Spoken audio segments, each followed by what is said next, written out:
The penthouse was ridiculous.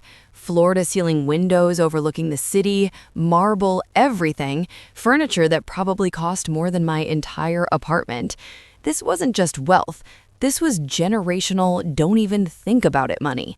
And somewhere in this glass palace was the bedroom. Singular. Oliver's assistant had dropped off my bags earlier. They were already in his room.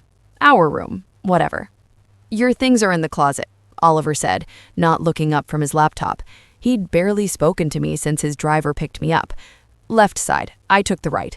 So thoughtful, dividing closet space like we were roommates, not two strangers about to share a bed. "Where's the couch?" I asked. He finally looked up. "Excuse me? You said you'd sleep on the couch. Where is it?" His eyes flicked to the living room, a sleek leather sectional that looked expensive and deeply uncomfortable, then back to me. "That wasn't a promise, it was an option, if you were uncomfortable." "I am uncomfortable." "Then I'll take the couch."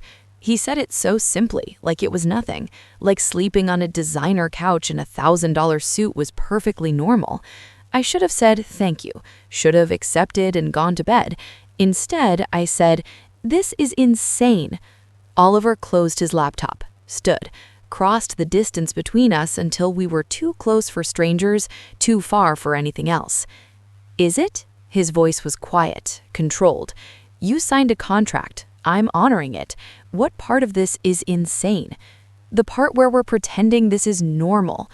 "Nothing about this is normal, Miss Williams, but it's necessary for both of us." The way he said my name, formal, distant, made something in my chest tighten. "Simone," I said. "What?" "My name is Simone.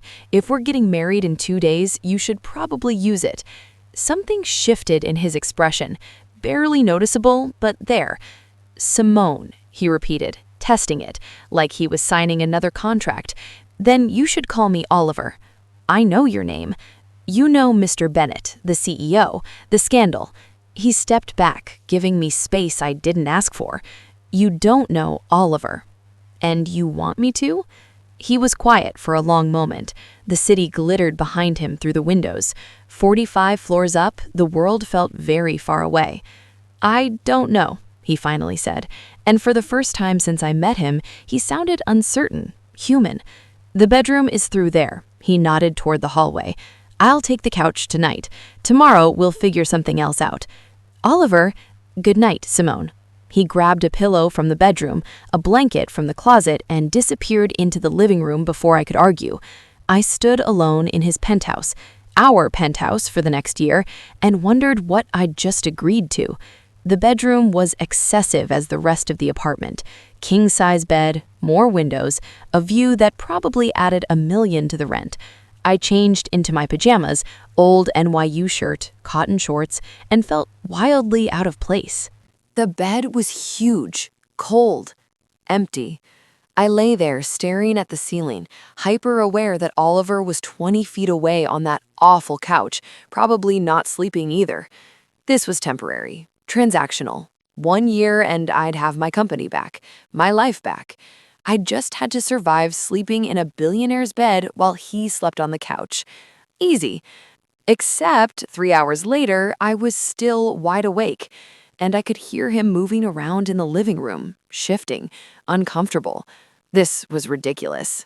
I got out of bed, padded across the cold marble, and found him sitting up on the couch, tie loosened, shirt unbuttoned at the collar. He looked exhausted. "You can't sleep either," I said. He looked up, surprised to see me. "It's fine." "It's not fine. That couch is terrible. I've slept in worse." "Oliver," I crossed my arms. "The bed is huge. We're both adults. Just come to bed. We'll stay on our sides. No touching, no weirdness." "Simone, it's one night. Tomorrow we figure something else out. But tonight, just sleep in an actual bed." He studied me for a long moment, calculating, assessing. Then he stood. "All right."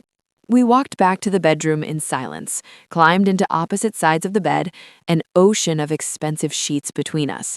I turned off the light. Darkness. I could hear him breathing, feel the weight of him on the other side of the mattress. This was fine. Professional, just two people sharing a bed out of necessity. Except somewhere in the early hours of the morning, half asleep and exhausted, I forgot where I was, forgot this was temporary, and when I woke up, the sun streaming through the windows, I was pressed against his chest, his arm was around my waist, our legs tangled together, and neither of us was moving to pull away. What happens in part 3? Subscribe now so you don't miss tomorrow's drop.